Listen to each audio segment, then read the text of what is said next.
시편 131편 오늘은 젖을된 아이와 같이 2절 말씀 같이 읽겠습니다. 참으로 내가 바르게 처신하고 어머니의 젖을된 아이와 같이 내 자신을 평온하게 하여 싸우니 내 혼은 마치 젖된 아이와 같나이다. 젖을된 아이, 젖된 아이 뭐 같은 말죠? 두 번 나오죠. 내가 젖을된 아이와 같나이다. 좋은 것 같아요, 나쁜 것 같아요? 내가 젖을된 아이와 같다. 평온하였다 이 말 보니까 좋은 말 같죠? 젖을된 아이와 같이, 젖된 아이와 같이. 잠깐 기도하고 시작합시다. 위대하여 거룩한 주 하나님 감사합니다. 하나님께 은혜와 복을 주셔서 주의 영, 주의 말씀을 충만케 하여 주시옵소서. 아버지 하나님, 선포되는 말씀마다 기름 부어주시고 듣는 모든 분들도 혼이 깨어나게 하시고 마음에는 평안과 기쁨이 넘치게 하여 주시옵소서. 무엇보다 주의 영을 충만케 해 주십시오. 주의 승리답니다. 아멘. 오늘 공부할 시편은 131편입니다. 세 구절로 이루어진 매우 짧은 시편인데 이 시편을 읽어도 뭘 노래한 것인지 주제가 무엇인지 파악하는 것이 좀 난감합니다. 3절에서 이스라엘에게 이제부터 영원토록 주 안에 소망을 두라, 주께 소망을 두라, 주를 소망하라, 이 말씀을 통해서 메시아 왕국을 희미하게 볼 수 있습니다. 1절은 시편 기자의 고백이죠. 1절은 고백입니다. 2절은 자신의 상태를 말하는데 젖을된 아이와 같다고 그랬습니다. 이 말은 영아 또는 유아, 어린 아기와 같다는 말인데 절대적 안정과 보호가 필요한 존재라는 걸 말합니다. 이 말은 내가 주님의 절대적 보호와 보살핌, 이게 필요한 사람이다. 그때가 내가 가장 평안한 거죠. 어린이에게 필요한 것은, 어린 아기에게 필요한 것은 젖을 주고 돌보아줄 유모입니다. 3절에 이스라엘이 준 당부와 권면의 말씀이자 명령입니다. 이스라엘은 주 안에 소망을 두라고 하는데 이는 그분이 우리의 소망이기 때문입니다. 성경이 말하는 주 하나님은 육신을 입고 오셨던 주 예수 그리스도입니다. 그분은 우리를 사랑하사 우리를 위해 죽으셨던 예수 그리스도입니다. 요한일서 3장 16절에 하나님께서 우리를 위해 자신의 생명을 내놓으셨으므로 이로써 우리가 그분의 사랑을 깨닫나니 하나님께서 우리를 위해 자신의 생명을 내놓으셨으므로 하나님께서 예수 그리스도는 하나님이십니다.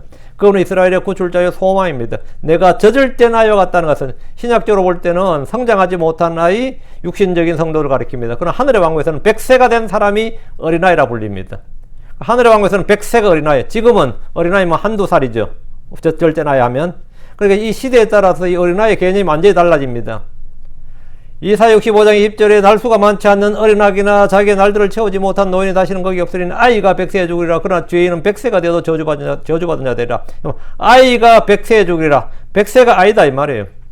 이 구절은 천년왕국에서 사람의 수명을 다루고 있는데 그날의 사람들은 나무의 수명과 같아서 유산이나 유아 사망이 없습니다. 날수가 많지 않은 어린 아기나 자기의 날들을 채우지 못한 노인이 다시는 거기 없을 겁니다. 어린아이가 죽었다고 하면 100세가 된 사람을 말합니다. 그래서 100세가 된, 내가 젖을된 아이와 같다 할 때 이때 그러면 이건 천년왕국을 말하면죠, 한 100세 정도다 이 말인데, 주께서는 천년이 하루와 같다고 했고 영원세계에서는 천년이 단지 하루에 불과하다면 어린아이는 뭐죠? 천년 곱하기 천 이런 식이 되는 거라고. 그게 어린아기라고요. 어리다는 개념과 정의가 지금과는 완전히 다른 겁니다. 80년 사는 사람들이 어린아기하고 천년왕국 시대의 어린아기하고 영원 시기의 어린아기는 완전히 다른 거죠. 욥기에 보면 고난과 고통으로 괴로워하던 욥이 계속해서 유산이 되었으면 차라리 자기에게 좋을 뻔하였다는 그런 말을 합니다. 이는 삶의 고통, 고난을 표현한 말입니다. 지금 미국에는 수많은 아이들이 태어나 보지도 못한 채 죽임을 당하고 있습니다. 죽는 것이 아니라 의사들의 손에 살해를 당하는 겁니다. 이것이 거의 전 세계의 모든 나라에서 합법이요 인권이 되어버렸습니다. 하나님은 생명을 주시는 분입니다. 마귀는 생명을 빼앗는 자입니다. 주님은 사람을 살리시는 분입니다. 마귀는 죽이는 자, 멸하는 자입니다. 크리스천들은 어느 편에 서야 됩니까? 하나님 편에 서야 됩니다.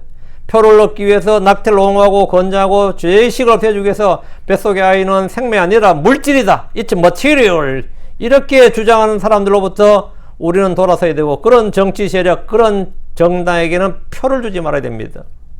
어떤 분이 저한테 목사님 설교 덕분에 제가 좌파에서 우파로 완전히 돌아섰어요. 그러니까 난 별로 안 믿기더라고요. 그리고 어떻게 해서 좌파에서 우파로 돌아섰냐 지금 이 낙태 문제 설교를 듣다가 자기가 완전히 내가 크리스천인데 지금 내가 미친 짓을 했구나, 이걸 깨닫고 자기는 완전히 돌아섰다는 거예요. 이게 정치 설교는 아니죠. 성도들이라면 당연히 그래야 됩니다. 내가 연약하고 어리석어서 같은 죄를 지었다고 하더라도 나도 사정상 낙태를 했다 하더라도 말이에요, 죄를 짓는 것을 지지하거나 옹호하는 그런 정책에 동조해서는 안 됩니다. 내가 비록 죄를 지었다고 죄를 지지해서는 안 된다고. 내가 죄인인데 뭐 같은 처지 있는 입장에서 이래서는 안 돼요. 이집트의 파라오는 이스라엘의 남자아이들을 죽이도록 명령했습니다. 하만은 온 땅의 유대인들을 죽이려는 계획을 세웠습니다. 그들은 살인자요 마귀의 사역자들이었습니다. 우리는 생명을 살리는 일에 전념해야 됩니다. 그리스도의 복음, 은혜의 복음을 전하는 일은 사람의 생명을 살리는 일입니다. 성도들이 계속해서 할 일은 생명이신 주 예수 그리스도 생명의 복음을 전하는 겁니다. 내 말은 영이요 생명이니라. 주의 말씀을 전하는 것. 이게 뭐냐? 생명을 살리는 일입니다. 생명을 살리는 일을 하는 사람. 그 사람이 뭐다? 주의 사역자예요. 그리스도 일꾼입니다. 우리 주께서 아이들을 어떻게 대했는지 보십시오. 누가복음 18장 15절에 그들이 그분께서 쓰다듬어 주실 것을 바라며 어린 아기들도 그분께 데려왔어요. 어린 아기들도 그분께 데려왔다고. 그분의 제자들이 그것을 보고 그들을 꾸짖거늘 예수님께서 그들을 불러 이르시되 어린아이들이 내게 오는 걸 허락하고 그들을 막지 말라. 하나님의 왕국은 그런 자들의 것이니라. 어린아이들이 내게 오는 걸 허락하고 막지 말라고. 어린아이들이 오는 걸. 주님은 어린아이들이 주께 오는 걸 허락하고 막지 말라고 하셨습니다. 아이들이 철이 없고 세상 물정을 모른다고 해서 그것이 죄가 아닙니다. 아이들이 모르고 하는 행동에 대해서 어른들은 대부분 관용적입니다. 때로 중요한 행사장에서 어린아이들이 사고를 쳐서 고가 예술품을 망치거나 공연장에서 시끄럽게 해서 공연을 망치고 식당에 가서 사고치고 이런 거 있죠. 이런 이야기가 나올 때 아무도 아이들을 책망하거나 비난하지 않습니다. 대신 그런 장소에서 아이들을 제대로 통제하지 못한 어른들, 부모들, 그런 인솔자, 이 책임자들을 책망하거나 비난하는 책임을 묻습니다.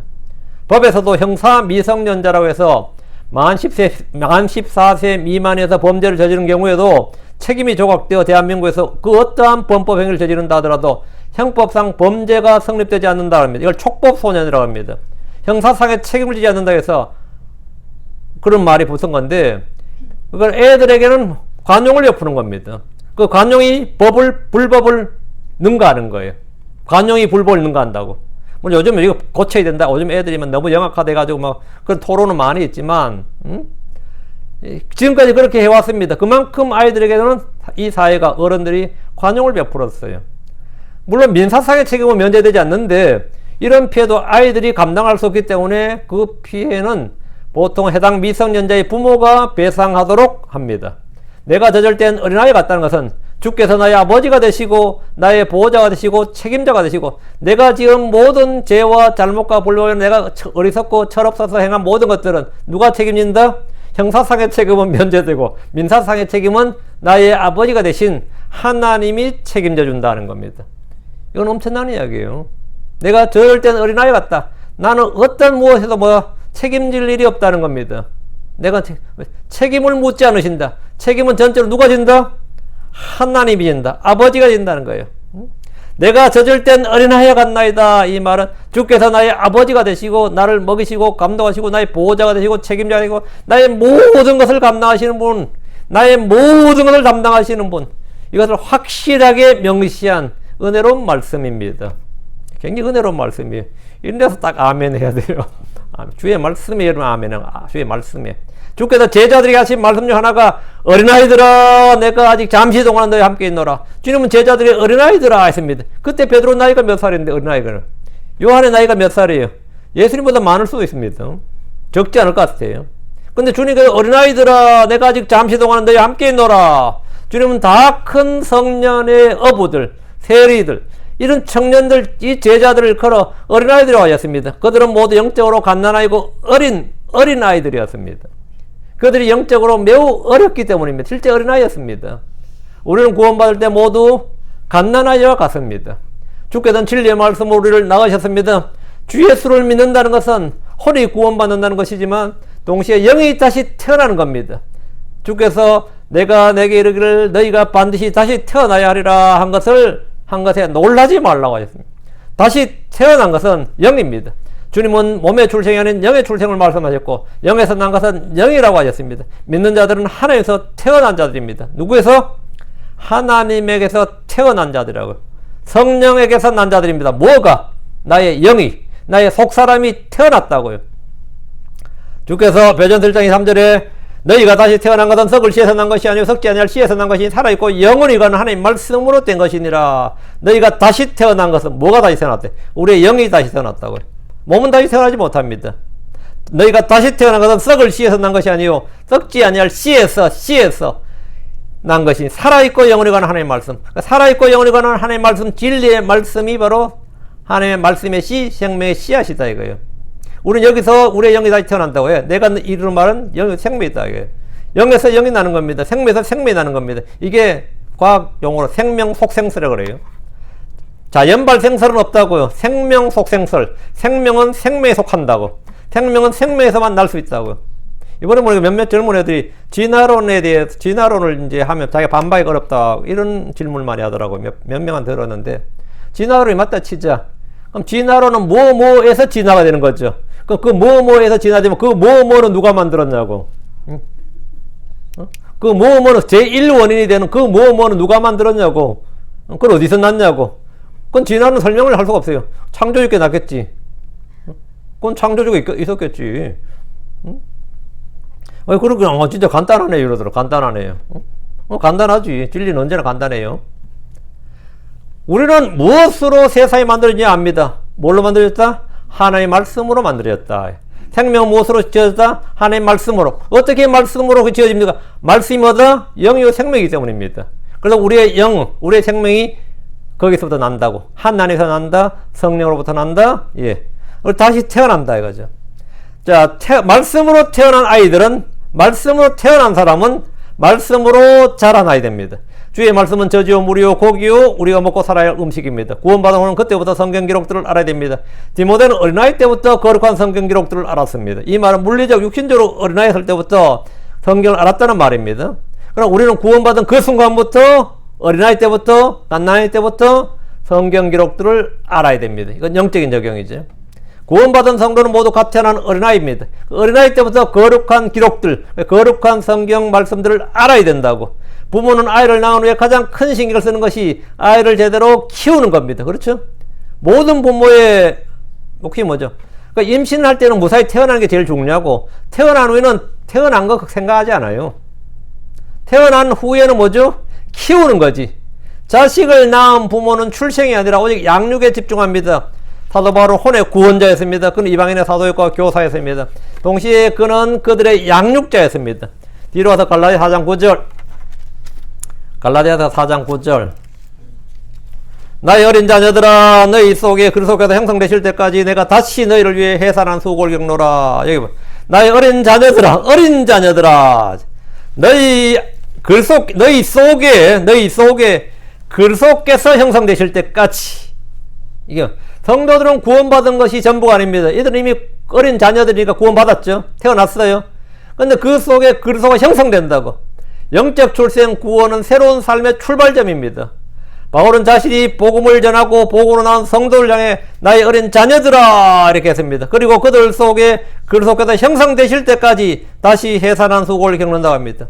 너희 속에 그리스도께서 형성되실 때까지, 이 말은 그리스도인의 영적 성장과 내적 성장을 말합니다. 그리스도인이라고 다 그리스도인이 아니다. 그리스도인 다 그리스도인 맞죠? 그리스도인이 다 그리스도인이 아니다. 이 말은 뭐죠? 그리스도인이 다 그리스도인답지는 않다 이 말이에요. 그리스도인이라고 다 그리스도인답지는 않다고. 그리스도인이라고 다 그리스도 형상, 그리스도인 영, 그리스도인 마인드를 갖고 그리스도의 열매를 맺는 사람들은 아니다 이 말이에요. 그리스도인이라고 다 그리스도인이 아니에요. 그런 말 한다고요. 그리스도인이 왜 아니냐고. 너희 속에 그리스도께서 형성되실 때까지, 이 말은 바로 그리스도인이 그리스도인답게 될 때까지, 그리스도인이 그리스도인으로 성장할 때까지 영적 성장과 내적 열매를 말하는 겁니다. 그리스도인이 되는 것은 오직 믿음, 오직 은혜로 되는 거예요. 그건 단숨에 일어난 일입니다. 그러나 그리스도인이 그리스도인답게 성장하는 것, 그리스도인답게 사는 것, 변화를 받는 것은 전혀 다른 이야기입니다. 제가 많은 분들에게 드는 공통적인 의문과 질문 중 하나가, 구원받았다는 사람이 있는데 구원에 의심이 든다 이거야.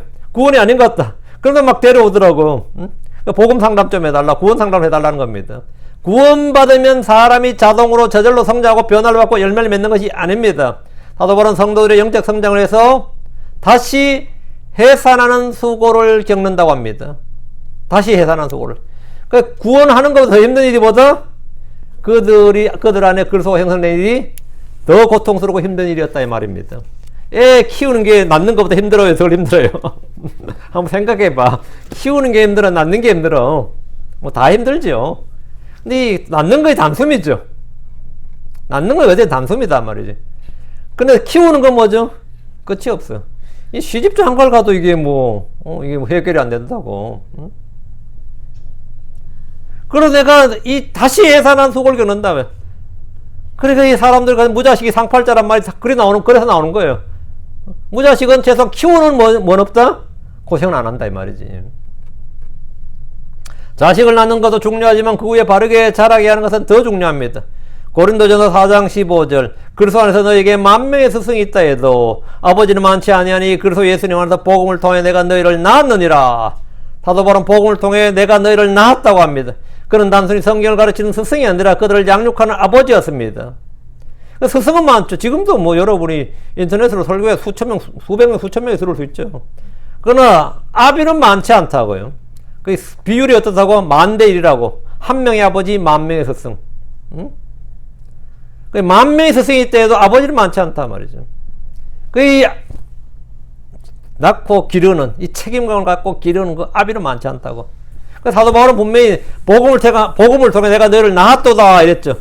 그건 단순히 성경을 가르치는 스승이 아니라 그들을 낳았고 그들을 양육하는 아버지였습니다.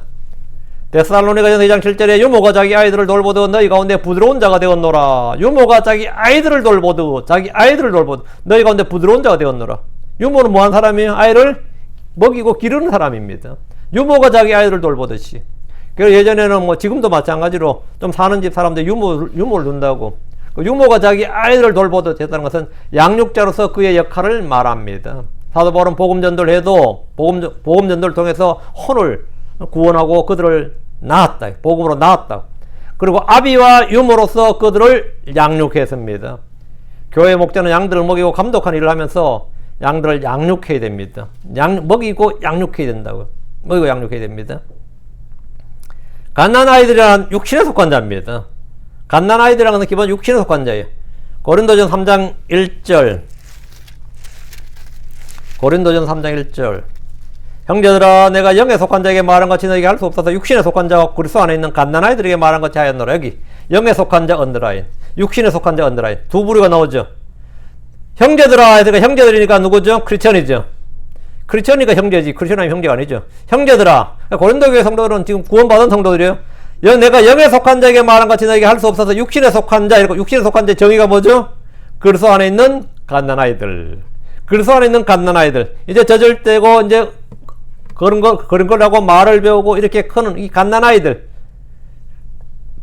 이들에게 말한 것이 말한다고. 이들이 말을 어떻게 합니까? 응? 차분히 사건 말해야죠. 고함지로 하면 난리 나죠. 애들 다 놀라고 울지 그러면. 성경은 그리스도를 통해 하나님께 속한 자와 마귀에게 속한 자들을 나눕니다. 그렇죠? 그리스도를 믿는 자는 하나님께 속한 자, 아니면 마귀에 속한 자. 그리스도를 통해서 딱 하나님께 속한 자, 마귀에 속한 자, 하나님 가족, 마귀의 가족, 이게 딱 나눠진다고요. 그리스도인들은 다시 영에 속한 자, 육신에 속한 자로 나눠집니다. 그러니까 그리스도인이 다 같은 그리스도인이 아니다고. 영에 속한 크리스찬, 육신에 속한 크리스찬 이렇게 나눠진다고. 사도 바울이 고린도 교회 성도들에게 내가 영에 속한 자에게 말한 것 같이 너에게 할 수 없었어. 그러니까 영에 속한 자 스피리추얼 맨이죠. 육신에 속한 자 카널리 마인드를 가진 사람. 그렇게 할 수 없었어. 내가 영에 속한 자에게 말한 것 같이 너에게 할 수 없었어. 그러는데 고린도 교회 성도들은 영에 속한 자가 아니었다 이 말입니다. 이들은 크리스천들이 아니란 말이 아닙니다. 크리스천 맞아요. 구원 받았어요. 형제입니다. 거룩한 성도야. 고린도전 3장 3절 다시 고린도전 3장 3절 너희가 아직도 육신에 속하였도다. 너희 가운데 시기와 다툼과 분열이 있으니 너희가 육신에 속하여 사람들처럼 걷지 아니하느냐. 너희가 육신에 속하여 너희가 아직도 육신에 속하였도다. 당연히 크리스천이에요. 근데 For we are yet carnal. 이는 너희가 아직 육신에 속하였기 때문이로다. 육신적이기 때문이로다. 육신에 속하였다 이거예요. 그 증거는 뭐냐? 너희 가운데 시기와 다툼과 분열이 있으니. 시기와 다툼과 분열이 있다. 교회 내 시기와 다툼과 분열이 있다. 이게 육신적인 교회. 내 안에 시기와 다툼과 분열이 있다. 내가 육신적인 성도예요. 내 안에 시기와 다툼과 분열이 있다. 육신적인 목사예요. 이 화평의 씨를 뿌려야 되는데 계속 분열과 불화의 씨를 뿌린 사람이 있습니다. 계속 간질하고 여기 가서는 이 말하고 저기서는 저 말하고 이 사람 A에게는 가서 B 욕하고 B에 가서 A 욕하고 C에게는 A, B 욕 다 하고 실제로 이거 어떤 사람은 아니 그래요. 일 다 끝난 다음에 그 사람이 어떤 사람인지 아냐? 난 모르지. 어떻게 내가 남의 내심을 어떻게 알아? 나한테 목사님하고 잘하면 그냥 좋은 사람인 줄 알지. 안 그렇겠어요? 나한테 목사님 하면 내가 그 사람 좋은 사람인 줄 알아. 내가 그 위를 어떻게 알아? 근데 한국이란 것이 얼마나 웃기는 나라인가 하면요, 통화가 다 녹음이 돼요. 그러니까 그 사람의 비리와 불법에 대한 증거가 이만큼 있어. 녹취가. 지금 그거 나한테 가지고 뭐 어떻게 하냐고. 응? 진작 말해서 해야지. 내가 나는 한국 사람하고 나도 한국 가서 이제 전화를 못 하겠다. 이거 다 녹화되는 거야. 야, 다 녹음되는 거지. 그렇대. 한국은 갤럭시가 자동 기본 디폴트로 자동 녹음 기능이 있다는 거야. 그럼 내가 지금까지 하고 다 녹음된 거야.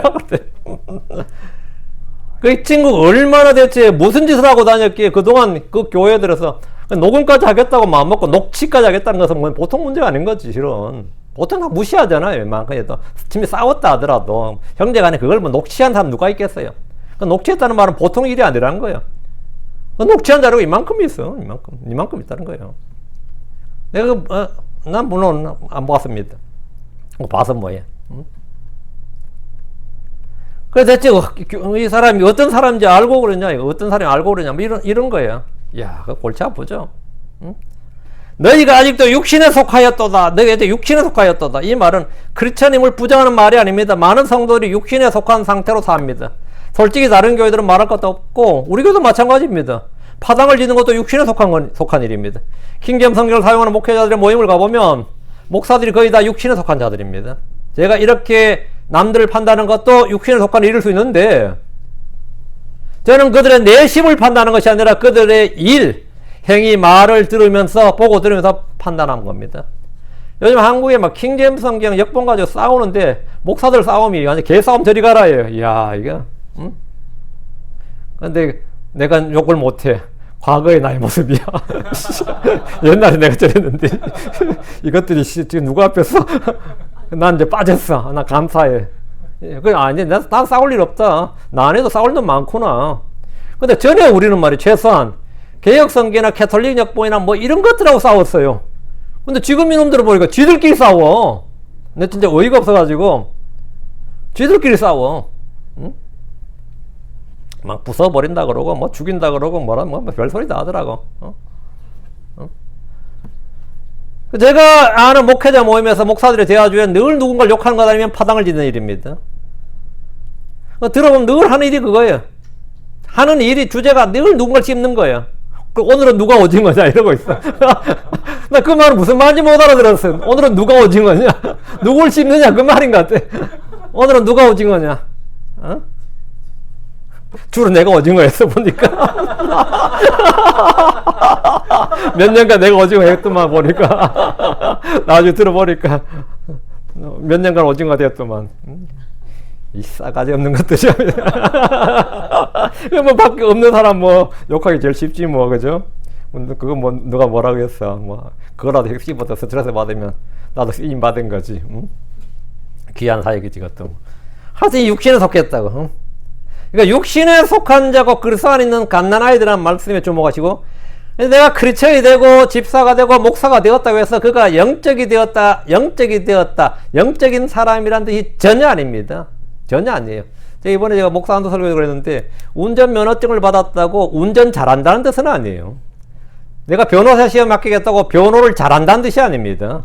그건 이제 해도 된다는 뜻이. 내가 의사고시 합격했다고 해서 의사를 잘한다는 뜻이, 수술을 잘한다는 뜻이 아니에요. 이제 수술 네가 해도 법적으로 뭐라 그러지 않겠다는 뜻이에요. 허가를 해준다는 뜻입니다. 목사 안수 받았다는 뜻은 목사를 잘한다는, 목회를 잘한다는 뜻이 아니에요. 그거 듣는 사람 실족해요, 안 해요? 이제 시작이라고요. 이제 시작이라고. 목사 잘한다는 뜻 아니에요. 지금까지 윤 목사님한테 배웠습니다 하면 오늘 안수 받으면 지금부터 안 배워도 되는 게 아니라 지금부터 더 많이 배워야 됩니다. 더 많이 공부해야 되고. 이제 목에 힘주려고 그러는데 목사는 윤목사 와가지고 막 찬물을 끼얹네. 잘한다는 뜻 아니라고. 절대로 잘한다는 뜻 아닙니다. 잘할 수 있다는 뜻도 아니에요. 이제는 다 진짜 조심해야 될 때입니다. 여러분이 누구에게 운전 가르칠 때 어때요? 이제 혼자 운전하라 그러면 그때보다 더 겁난다고, 며칠간은. 그렇지 않아요? 더 겁나요. 차 내가 옆에 앉았을 때 나았는데 이제 오늘부터 이 면허 땄으니까 이제 혼자 해라 그러면 사실 그 혼자 하라고 말하면서 그 사람이 걱정한다고 한동안 걱정해. 한동안 저한테 운전 가르쳤다는 사람도 그래요. 아이고 목사님 이제 혼자 하라고 하니까 제가 다 걱정입니다 이러더라고. 그거 당연한 소리지. 당연한 소리라고. 성경에는 바울을 대적했던 사역자들이 있었습니다. 후메네와 알렉산더가 그런 사람이었는데 구리 세공업자였던 알렉산더는 바울이 실명으로 2번이나 그의 이름을 언급했는데 그가 구원받지 않았다는 말이 아닙니다. 그 구리 세공업자 알렉산더 구원 안 받은 사람이란 말이 아니에요. 디모데후서 4장 14절에 구리 세공업자 알렉산더가 내게 많은 악을 행하였으니 주께서 그의 행위대로 그에게 갚으시길 원하노라. 내게 많은 악을 행했다. 구체적인 말은 안 썼어요. 그죠? 내게 많은 악을 행했다. 이까지. 그리고 주께서 그의 행위대로 그에게 갚으시길 원하노라. 사도 요한도 디오드레베에 대해서 이렇게 말했습니다. 요한 3서 1장 9절에 내가 교회에 있었으나 그들 가운데 그 뜸되기를 좋아하는 디오드레베가 우리를 받아들이지 아니하니 그러므로 내가 가면 그가 행하는 행위들을 기억하리라. 그가 악한 말들을 우리를 헐뜯고도 그것으로 만족하지 않으며 자신도 형제들을 받아들이지 않고 받아들이고자 하는 자들도 금하여 그들을 교회에서 내쫓는도다. 그러니까 디오드레베 역할이 교회에서 어느 정도였어요? 최소한 감독급이었던 거지. 최소한 장로나 감독급. 그러니까 사람 쫓아내기도 하고 이런 징계를 할 수 있는 거 아니에요.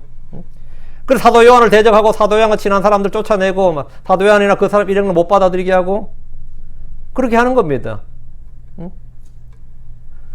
이건 뭐 비슷합니다.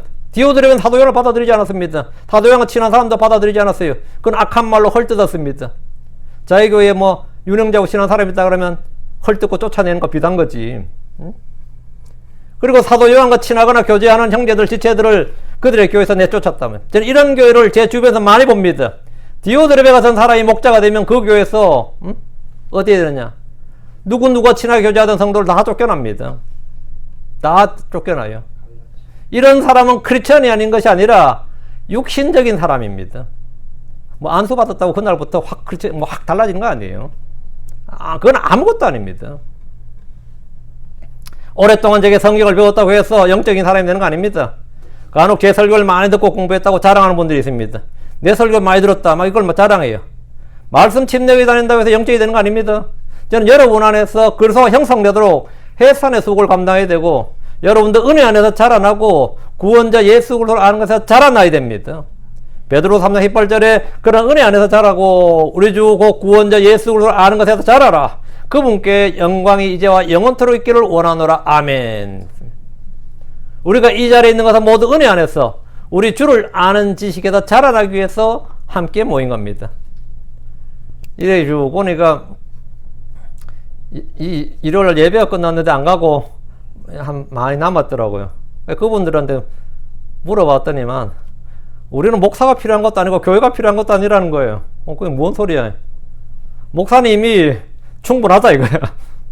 성경과 충분히 그냥 갈증도 다 사라졌다 그게.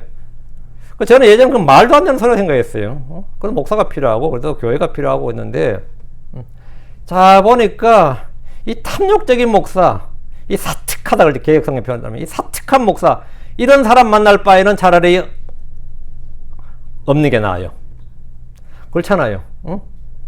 내가 목자인 줄 아는 놈한테 벗겨 먹기고 말이죠 죽임 당하는 것보단 차라리 늑대한테 먹히는 게 낫지 않아? 응? 어떻게 생각해?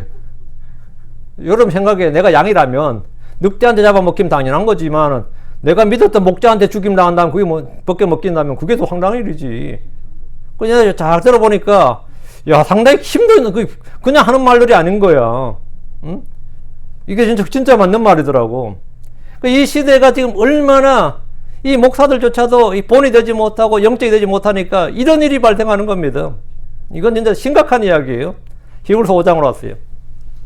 12절 14절 시간으로 보건대 너희가 마땅히 가르치는 자가 되어서야 할 터이나 하나님의 말씀들의 첫째 기초 원리들을 남에게 다시 가르침을 받아야 할 필요가 너희에게 있나니 너희가 단단한 음식이 아니라 젖을 필요로 하는 자가 되었도다. 육신에 속한 자 그리스도 안에서 갓난 아이들은 젖이 필요하지 고기, 단단한 음식이 필요한 게 아닙니다. 그래서 안에서 갓난아이들은 순수하기도 하지만 동시에 어리석기도 합니다. 그래서 잘 속습니다. 자기만 알고 자기 유익만 추구합니다. 갓난아이들은 힘이 약합니다. 적들에게 쉽게 제압이 되고 학대를 받기도 합니다. 근데 정작 자기한테 잘해주는 사람들에게 뭐 찐짜를 부려요. 그게 애들이야. 적들한테 꼼짝 못하는데 지 먹이고 지한테 잘해주는 사람들은 뭐죠? 가진 찐짜를 다 부린다고. 그게 아이들이에요. 그게 아이들이야. 근데 참 저도 이제 내가 동주 없을 때까지만 해도 우리 교회 이제 동주가 올 때 우리 교회 아이가 왔는데 좀 시끄럽게 하고 막 내가 막 눈을 부라리면서 막 그랬거든요. 내가 애 태어나니까 싹 달라졌어. 목사님들 중에서도 막 애들 막 교회 떠들고 하면 은근 싫어하는 거거든요. 근데 자기 손자 딱 태어나면 사람이 확 변해. 손자 한번 딱 보고 안고 나면 이 사람이 확 변해가지고 애들이 뭐 떠들어도 하고 애들이 다 그렇죠 하고 마음이 확 변한다고요. 이게 전부 다 이 참 모든 게 상황의 문제가 아니라 마음의 문제라는 거지. 실제 그런 게 많이 있습니다. 근데 애들이 특징이 그래요. 자기한테 잘해주는 사람한테 왜 진짜를 부려. 그게 애들이라. 그러니까 젖을 사용하는 자들은 뭐냐? 갓난아이고 의의 말씀에 능숙하지 못하다 그랬죠. 히브리서 5장 13절에 젖을 사용하는 자마다 갓난아이므로 의의 말씀에 능숙하지 못하니라. 의의 말씀에 능숙하지 못한 사람들은 늘 마귀의 올무와 관계들 마귀의 정죄에 빠지게 됩니다. 마귀의 속임수에 당하게 됩니다. 그리스도인이 아니라서 구원받지 못해서가 아니라 육신에 속하고 어리석기 때문입니다. 그리고 어렵기 때문이에요. 의의 말씀에 능숙하지 못하기 때문입니다. 지금 한국은 육신에 속한 목사들이 킹제임스 성경을 번역했다고 하고 각자 파당을 지어서 서로 싸우고 있습니다. 제가 이번 사경을 갔더니만 한 바퀴 쉬는 시간 돌았더니만 성경이 4종류야. 한글 킹제임스 성경 들고 온 사람, 흠정역 들고 온 사람, 근본역 들고 온 사람, 표준 킹제임스 성경 들고 온 사람. 이 다 달라. 성경이 다 달라요. 성경을 다 다른 거 들고 왔어. 서로 옳다고 서로 잘났다고 그러고 있어. 각자 파당을 지어서 서로 싸우고 있습니다. 저는 죄송 킹제임스 성경 가지고 그러지는 않았어요. 이 싸움을 보면 육신에 속한 자들이 무엇인지를 정확히 알 수 있고 볼 수 있습니다. 성도들 중에도 교회를 옮겨 다니며 싸우고 인터넷을 활용해서 전투력을 발휘합니다. 이는 제가 지난날에 했던 일들 중에 하나였습니다. 히브리서 5장 14절 그러나 단단한 음식은 장사한 자들이 속하나니 그들은 그것을 사용하여 자기 감각들을 단련시킴으로 선악을 분별하느니라. 육신에 속한 성도들은 교회 안에서 많은 문제를 일으키는데 첫째, 같이 육신에 속한 자들과 다투고 싸웁니다. 육신에 속한 성도들은 같이 육신에 속한 성도들과 다투고 싸워요. 어린아이들의 집에 가면 아이들은 같이 잘 놀다가 금방 다투고 싸우는 걸 볼 수 있습니다. 같이 친하게 놀다 같이 싸우고 또 울고 난리시죠. 어른들은 아이들이 싸우면서 큰다고 할 정도로 애들은 자주 많이 싸웁니다. 교회 다툼이 많은 것은 지역교회가 갓난아이들이 많은 유아원, 어린아이들이 오는 유치원과 같은 곳이기 때문입니다. 육신적인 성도들은 영적인 성도들이 가장 큰 걸림돌이고 해악이 됩니다. 요즘 사람들이 예전과 달리 결혼해도 아이들을 잘 낳지 않는데 이유는 간단합니다. 어느 때보다도 아이들을 키우는 것에 대한 어려움과 시간과 노력과 비용이 많이 든다는 것을 알기 때문입니다. 그 고생이 말도 못하는 걸 너무나 잘 압니다. 예전 그냥 모르고 결혼하고 모르고 자식 낳았어요. 실제로 모르고 자식 낳았다고. 그 둘 놓고 셋 놓고 했는데 뭐 지 먹을 건 다 지가 가지고 태어난다 그러고 이렇게 믿음 좋은 소리 하면서 애 낳았다고. 안 그래요? 다 지 밖으로는 지가 다 갖고 태어난다. 이런 거 걱정 안 하고 낳았다고. 근데 지금 사람들은 생각해보면 계산을 때려보니까 대학까지 시키는데 뭐 몇십만 불이 들고 그게 기본 이게 딱 계산이 딱 쓰는데 이게 내가 버는 돈으로 안 되거든. 나 죽는다 이거지. 응? 그럼 뭐 다 큰 후에는 손이 안 가냐 이거지. 다 큰 후에도 손이 가고 신경이 쓰이는 게 자식들입니다. 예전에는 아이를 낳기만 하면 알아서 다 크고 다 크면 내가 늙을 때 부양을 받는다는 어떤 보험 같은 게 아이가 그게 자식이었다고. 응? 그래서 애 낳는 게 뭡니까? 좋은 거였어요. 다 키울 때는 고생해도 뭡니까? 키워놓고 나면 다 좋다. 지금 그래요? 안 그렇다고. 키워놓고 나면 좋아요? 안 별로 그런 게 없다고. 지금은 전혀 그렇지 않습니다. 때로 잘 성장한 자식들, 청년들을 보면 모두가 부러워합니다. 우린 그렇게 성숙하고 성장한 성도들이 되어야 됩니다. 자, 이제 본문 보겠습니다. 1절입니다. 3절까지밖에 안 되니까 이게 성문이 다 안 해. 자, 본문 보면 1절. 주여 내 마음은 거만하지 않으며 또 내 눈은 오만하지 않나이다. 또한 내가 큰 일들이나 내가 감당하기에 너무 높은 일들을 행하지 아니하나이다. 이 시편도 단계들의 노래입니다. 주여 내 마음은 거만하지 않으며 했죠. 교만, 거만, 오만. 교만, 거만, 오만. 예, 3M입니다. 이 3M은 우리 주께서 미워하시는 겁니다.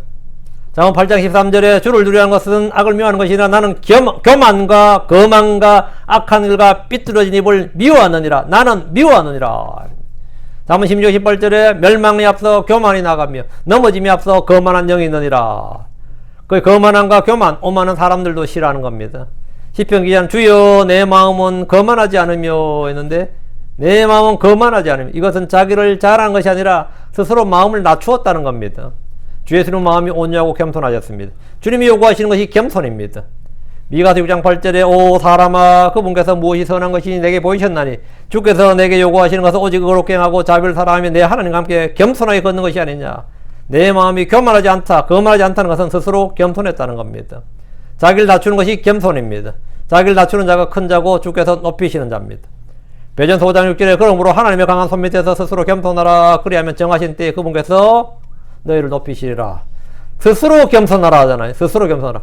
내가 스스로 겸손하고 하나님께서 겸손하게 만들어버리면 엄청나게 힘듭니다. 스스로 자기를 낮추고 스스로 겸손해야 된다. 겸손하고 이거는 뭐 내가 하는 겁니다. 자기를 낮추는 건 자기가 하는 거예요. 다시 1절 내 눈은 오만하지 않나이다. 하나님 앞에서 겸손하지 않으면 하나님께서 그를 낮추시고 겸손하게 만드실 겁니다. 거만한 눈빛이나 교만한 마음은 죄입니다. 잠언 21장 4절에 거만한 눈빛과 교만한 마음과 사악한 자의 정기질은 죄니라. 죄니라고 딱 정의가 내려져 있어요. 주 앞에서 나는 겸손하고 자기를 낮추었다는 것은 참으로 잘한 일입니다. 내 눈은 오만하지 않나이다. 시편 기자는 높은 망을 홈지 않았고 주 앞에서 자기를 낮추었습니다. 그는 선한 양심으로 이런 고백을 할 수 있었습니다. 다시 1절 또한 내가 큰 일들이나 내가 감당하기 너무 높은 일들을 행하지 아니하나이다. 내가 할 수 없는 일들, 내가 감당할 수 없고 책임질 수 없고 능력이 미치지 못한 일들에 관여해서 자기를 괴롭힌 이들이 많습니다. 대상은 비전을 품어라 꿈을 가지라며 그 사람의 적성이나 능력 이상의 일을 하도록 부추깁니다. 그러다 간혹 성공하는 사람들이 나오면 매스컴에서 선전해주고 그를 따르도록 합니다. 너희도 크게 될 수 있다. 너희도 할 수 있다. 결코 포기하지 말라고 합니다. 사실 이것은 속임수입니다. 그는 거만하거나 오만하지 않았을 뿐 아니라 높은 마음도 품지 않았습니다. 또한 내가 큰 일들이나 내가 감당하기 높은 일들을 너무 높은 일들을 행하지 아니하나이다. 크리스천은 내가 아무것도 아니라는 사실을 아는 사람들입니다. 내가 지금의 내가 된 것도 하나님의 은혜입니다. 내가 다른 사람들보다 더 많이 수고한 그 일 역시 하나님의 은혜로 된 겁니다. 내가 큰 일들이나 내가 감당하기에 너무 높은 일들을 행하지 않는다는 것은 자신을 포함해서 내 자신을 포함해서 지금 한국교회 목사들이 다 기억해야 될 말씀입니다. 너무 높은 일들을 자꾸 감당하기에 너무 높은 일들, 큰 일들을 자꾸 꿈꾸고 생각하고 그런 것이 너무 많습니다. 2절 확실히 나는 어머니의 젖을 땐 아이와 같이 행동하고 내 자신을 평온하게 하였나이다. 내 혼은 마치 젖된 아이와 같나이다. 1절과 연결지어 볼 때 이 말씀 순수한 마음, 단순한 마음, 겸손을 극적으로 표현한 시적을 합니다. 확실히 나는 어머니의 젖을 땐 아이와 같이 행동하고 이것은 유치하게 행동했다, 어리석게 행동했다, 육신적으로 행동했다 이런 뜻이 아니라 순전하게 행동했다 이 말입니다. 어린아이는 뭘 물을 때마다 잘 모릅니다. 저는 잘 모릅니다. 잘 몰라요. 이렇게 말합니다. 일을 시키면 잘 할 줄 모릅니다. 이래요. 대신 아이들은 수용성이 뛰어나서 배움의 속도는 어른들보다 훨씬 더 빠릅니다. 5살짜리 몰고 내고 나하고 지금 같이 피아노 가르치면 누가 빨리 배울 것 같아요? 5살 먹으면 훨씬 빨리 배웁니다. 뭐를 가르쳐도 걔가 더 빨리 배워요. 뭘 가르쳐도. 수용성이 훨씬 더 좋기 때문입니다. 수용성 감각이 뛰어나다고. 어머니의 젖을 땐 아이와 같이 행동했다는 것은 아이들을 낳아서 키워본 사람들은 너무나 잘 알 겁니다. 젖을 먹을 때는 그냥 품 안의 자식입니다. 이유식을 위해서 젖을 뗄 때는 굉장히 애들이 저항을 하고 젖을 달라면 때를 씁니다. 그러나 더 좋은 음식을 먹어야 할 때이기 때문에 강제로 젖을 떼고 음식을 먹도록 합니다. 아이들은 세상에 적응하면서 그렇게 큽니다. 이것을 본문에서는 내 자신을 평온하게 하였다. 내 자신을 평온하게 하였나이다. 이랬습니다. 아이들은 인생에 대해서 걱정도 세상 걱정도 별로 없습니다.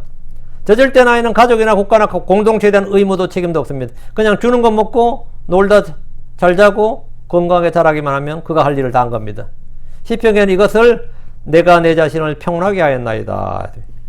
어른들은 간혹 아이 때가 제일 좋았다고 합니다. 그것은 어려서 좋았다는 말이 아니라 삶에 근심이나 걱정이나 두려움이나 아무 염려가 없었다 이 말입니다. 그런 때가 인생에 언제 있어요? 어린아이 때밖에 없습니다. 어린아이 때밖에 없어요. 마음이 평안해서 좋았다 이 말입니다. 어린아이 때가 좋았다는 말은 딱 하나입니다. 마음이 평안해서 좋았단 말이에요. 그래서 안에서 우리는 젖을 땐 아이처럼 마음을 평안하게 해야 됩니다. 이는 주를 신뢰함으로 충분히 가능합니다. 하나님의 평강이 그릇을 통해 우리를 다스리면 주께서 주신 평안이 있다면 우리는 이 시편에 말한 대로 어머니의 젖을 땐 아이와 같이 행동하고 자신을 평온하게 할 수 있습니다. 평안하게 할 수 있어요. 다시 2절. 내 혼은 마치 젖된 아이와 같나이다. 내 마음이 얼마나 평안하고 걱정, 근심, 염려 없고 얼마나 주를 신뢰하고 주의 보호와 보살핌을 받는지를 아주 쉽게 간명하게 지금 설명하고 있는 거예요. 이 말씀은 또 마음의 평안과 더불어 내가 악을 행하는데 그러했다. 젖을 땐 아이와 같나이다. 이 말은 뭐냐? 악을 행하는데 내가 어리석고 어린아이 같았다 이 말이에요. 선을 행하는 데는 어른이지만 악을 행하는 데는 뭐다? 항상 젖을 땐 아이같이 할 줄 아는 게 없어. 약해. 성경은 우리에게 영적 성장을 말하죠. 강하게 되라, 지혜롭게 되라, 뭐 강건한 자가 되라, 남자답게 되라, 남자답게 행하라. 이래요. 남자답게 행하라. 그러나 악을 행하는 일에서는 뭐라? 아이가 되라 그럽니다. 고린도전서 14장 10절에 형제들아 이해하는 일에는 아이가 되지 말라. 너희가 오직 악한 일에는 아이가 될지라도 악한 일에는 뭐가? 아이가 될지라도 악한 일에는 아이가 돼. 근데 애가 막 악한 일을 막 하면 우리가 어때요? 이 애가 애 같지 않게 이게 애 자식이 이게 애가 같지 이게 벌써부터 이게 싹수가 놀았네 그러고 막 그러잖아요. 애가 애 같지 않다 이러면 이제 그 큰 욕이에요. 응? 우리 크리스천들은 악한 일이라는 뭐예요? 어린애 같다. 응? 어린애 같다. 그 집사님 보면 그 목사님 보면 참 그러면 참 어린애 같죠. 그건 욕인가 칭찬인가? 참 어린애. 참 목사님 보니 참 어린애 같네. 그럼 어때요? 욕인가 칭찬인가? 악한 일에 어린애 같아야 돼요. 깨닫는 일에는 어른 같아야지. 깨닫는 데는 어린애 같고 참 가르쳐도 도무지 알아듣지를 못하네. 몇 번을 말해도 못 알아들으시네. 참 어린애 같으세요. 이거 어때? 그 욕이지 그거는. 악한 일에 어린아이 같이 되고 세상 일에나 이런 일은 어린애 같이 되고 말해도 가만히 껌뻑껌뻑 하면서 눈만 껌뻑껌뻑해서 그런 일이 있었어요. 그런 일이 있었어 하면 말하는 사람도 답답해요 사실. 아이씨 목사님한테 말해봐 소용도 없다. 알아듣지도 못한다. 뭐 그런 거 있잖아요. 그 말해봐 알아듣지도 못한다. 세상 일을 알아듣지도 못한다 그러잖아요. 우리가 뭐 하는 건 그런 일이 있었어요. 놀랍네요. 여러분 저를 볼 때 되게 빠삭한 것 같아요. 어리석은 것 같아요. 야, 그러네. 우리 뭐 빠삭한 것 같다. 경험 많은 것 같다 싶어요. 어리석은 것 같아 보여. 악한 일에는 어리석은 자가 되라고. 그 젖된 아이처럼. 근데 이 시편 기자가 자신의 혼이 마치 젖된 아이 같다는 거예요. 젖된 아이 같다. 그러니까 평온하다 이거예요. 그건 하나님 앞에서 순전했고 악을 행하는 일에서는 어리석었고 단순했습니다. 그럼 믿음에서 그랬다는 말은 전혀 아닙니다. 믿음에서 그랬다는 말 아니에요. 3절입니다. 이스라엘은 지금부터 영원토록 주 안에 소망을 둘지어다. 1절과 2절은 자기 자신의 이야기를 했는데 3절에 갑자기 뭡니까? 이스라엘은 이렇게 말하죠. 지금부터 영원토록이란 말은 천년왕국과 영원세계를 다룹니다. 그들이 신뢰를 두고 소망을 두어야 할 대상은 주 하나님이신 그리스도 예수님입니다. 그들이 표책했던 주 예수가 이스라엘의 소망입니다. 이제부터 이스라엘은 그분 안에 소망을 두게 됩니다. 그보다 더 복된 일이 없습니다. 그분 안에 소망을 둔다요. 저는 저와 함께 성경을 공부하는 모든 성도들이 주를 신뢰하고 주 안에 소망을 둠으로써 은혜와 성령이 충만하길 간절히 바랍니다. 생업이 바쁘고 삶의 고통에 따르고 이런 잘 안 풀리더라도 걱정하지 마십시오. 문제의 해결자인 주 하나님, 불가능이나 어려운 일이 전혀 없으신 주 하나님이 계십니다. 우리에겐 주 하나님입니다.